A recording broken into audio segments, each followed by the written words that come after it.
اگر زندگی اتنی ہی اچھی ہوتی تو کوئی بھی دنیا میں روتے ہوئے نہ آتا۔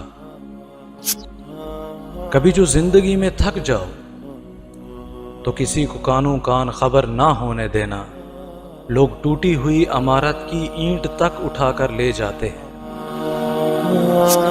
آپ کے اخلاق کی قدر بھی لوگ اس وقت کریں گے جب آپ کے پاس دولت اور طاقت ہو۔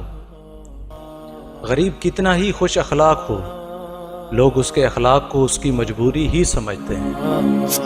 شیخ سعدی رحمۃ اللہ علیہ فرماتے ہیں، مایوسی ایک دھوپ ہے جو سخت سے سخت وجود کو جلا کر راکھ کر دیتی ہے۔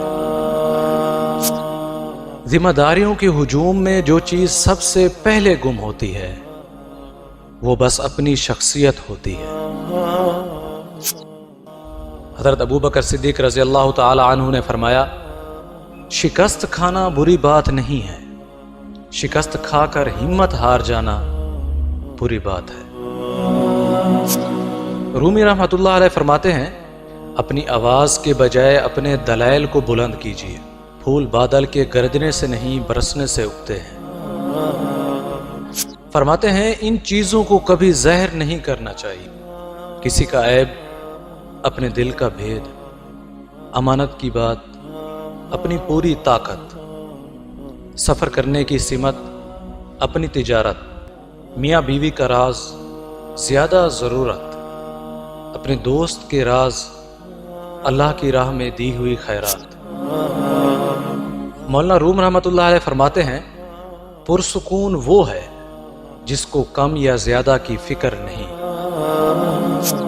حضرت علی رضی اللہ تعالی عنہ نے فرمایا، جسے تقدیر پر یقین ہوتا ہے وہ اپنے اوپر نازل ہونے والی مصیبتوں سے نہیں گھبراتا۔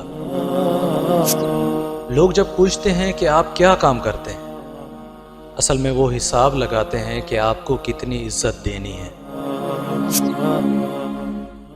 سب سے اہم بات، نصیحت کیجیے مگر شرمندہ نہ کیجیے۔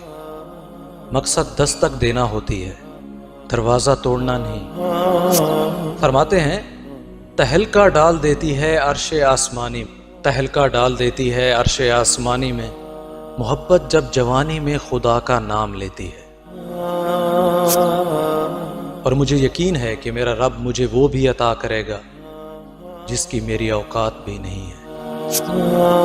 اگر آپ دوسروں کے لیے اچھا سوچ رہے ہو تو ایسا کیسے ہو سکتا ہے کہ وہ رب آپ کے ساتھ برا ہونے دے؟ لوگ اچھا پڑھنے اور اچھا لکھنے والے کو قابل کہتے ہیں، جبکہ قابل وہ ہے جو اچھا سوچے اور اچھا بولے۔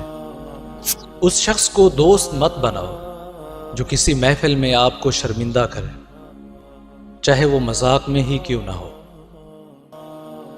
اللہ اللہ اللہ اللہ اللہ اللہ اللہ اللہ اللہ اللہ اللہ اللہ اللہ اللہ اللہ